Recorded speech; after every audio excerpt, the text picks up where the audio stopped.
Hello. In this video, I'm going to talk about the savings account module. I've made a few cosmetic updates to it. I've improved the visibility of the average price and the number of buys. In this case, the number of buys also is the number of steps. If you have price method selected, then steps doesn't have any relevancy for what you are working on. But you can see that the numbers are still very accurate and appropriate. There's a third number here that I've added, and I'm going to explain its significance. First, I'm going to go back to steps,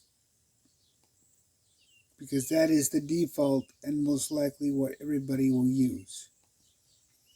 Okay, now for this third number. This grayed out number. This is what the current price action difference is from the average. Right now, it is roughly 18% below the average. Now, this is again just cosmetic, but if you're trying to figure out which way the market's going to go, this can be beneficial, as you can see through its history.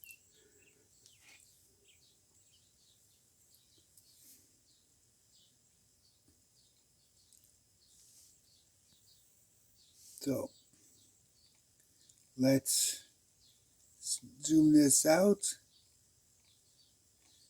And as you can see, this particular coin has been in this run for quite some time. Let's see, it actually started way back here at the end of February. Now the question has come up, why don't I start right away versus picking up a situation in flow? When I first set this up, I wanted a way of accurately testing it and making sure all of the numbers were appropriate. Plus, I wanted a way of having the algorithm pick up any scraps along the way that you might have had in your account. By being able to use this backflow, I can actually see how the algorithm is going to perform and make adjustments accordingly. For example, if I want to go to a 2% take profit because of market slippage, and a 2% deviation also because of slippage, something that 3 commas is having right now. Well, you can automatically see the instant difference. I can go through its history and actually see where this coin is at with a 2% take profit and a 2% deviation. So it allows you to make subtle changes like this and actually see how the coin will perform and how long it will take for that performance with this particular coin. So it's important to consider the different options. So let's hide this. So right now the price action is 19%. I'm going to accelerate this a little. Wrong button. I'm going to go to seconds. And now you'll actually be able to see this coin fluctuate every second. Right now it is 1% under the average. And if you go back You can see the chart itself without the coin. Of course, you can show the coin and you can see exactly how things work. Now let's pick another coin. And let's specifically go and find. Now, all of the heavy stable coins, as you can see, they don't move very much. Okay, here's one. Now let's zoom this in, because I've also made an adjustment to the visual display of the math. Something that was throwing a lot of confusion. And this may or may not be a good example. Is when the candlestick was above or below one of these lines.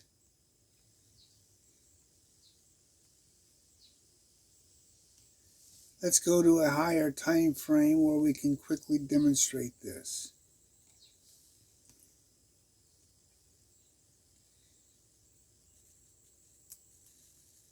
And of course I keep picking coins that are all sideways.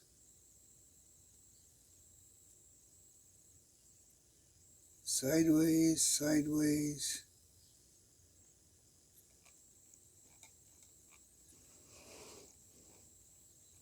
Ah, here we go. Let's zoom in right here.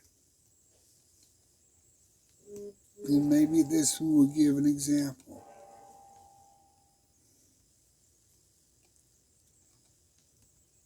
Okay, it looks like it does. Now, ignore the slope.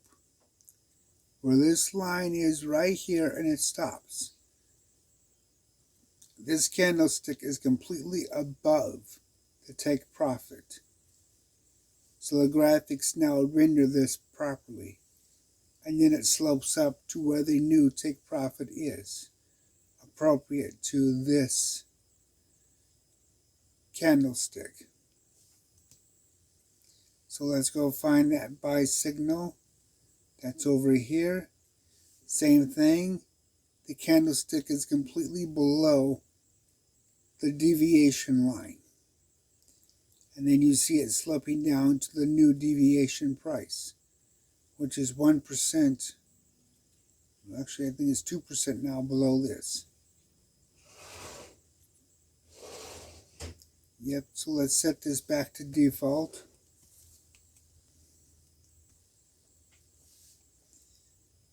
Then you'll get different numbers, of course. But now you see the candlestick is 1% difference. So, rather cosmetic, but it works for issues of slippage. For platforms that do not support auto merge, and you have a lot of these buys, when your trading platform has to sell all of these off, there is the risk that each and every one of these could have slippage to them. Now you can compensate for that just by increasing your take profit. So if there is additional slippage, that will be taken care of by the added take profit. Now the platform will take longer to make a profit. But as you can see, this algorithm will eventually profit. Now by raising your take profit, you also incur more chances of buy opportunities. So there are ways of balancing your profit with slippage and exchange issues if you don't have auto merge. And as you can see, the way it works, even with these steps up, you're still going to get those steps. It's just a matter of taking slightly longer to accomplish it, but it still works. So you can easily set higher numbers, which will incur a higher budget, but they will still nonetheless provide appropriate, in this case, a 5% profit and another 5% profit. So as you test and examine, be sure to look at your history. And this is one of the biggest reasons why I prefer the inflow method versus just starting up fresh with no back tradable history to examine. That way I can actually see how everything is going to work, how it plays out, and how well I'm going to profit given a situation. Now the default is 1% because that works reasonably well with most platforms. But you can very easily change it and get bigger profits. I prefer 1% because it gives you more trade opportunities for faster turnarounds. But that doesn't mean you have to simply stay there.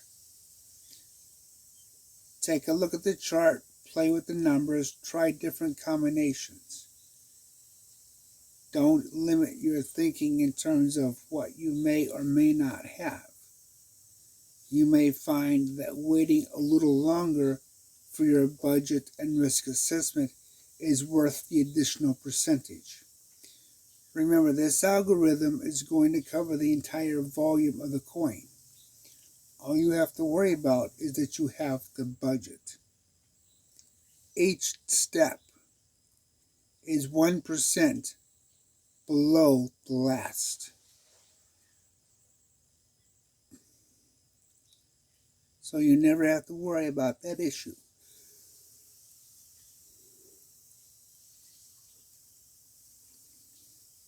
You'll see a price action in relation to the average. Whether it's above or below, it tells you that percentage. The number of buys is the number of steps. Right now, we've had 3 buys, and we're 3 steps below the average. First, second, third.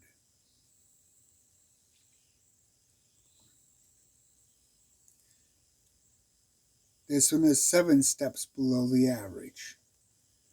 Now, in this case, because I've reset everything back to 1%, this is roughly a 7% deviation.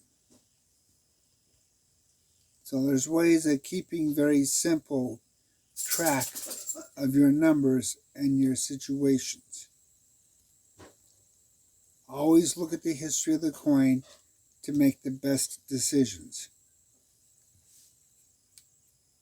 As you can see, I've already got quite a few coins set up,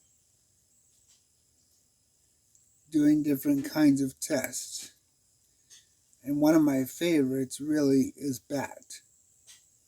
Not because it's a particularly fast coin, but it does do reasonably well compared to the longer term coins, plus it's reasonably stable.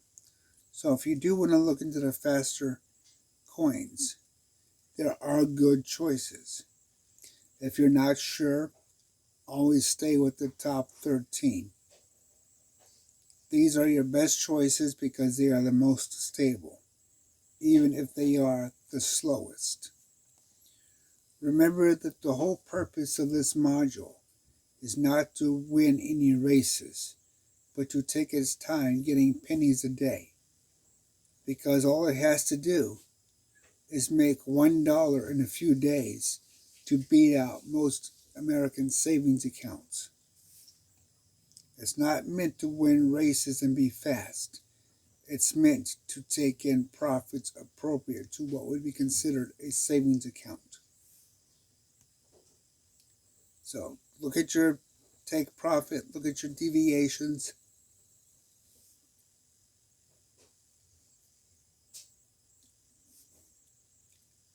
Calculate them appropriate to your risk and your budget. If you stay with the basic $10 to $11, it becomes very easy to see how much these can accumulate over a simple process of time.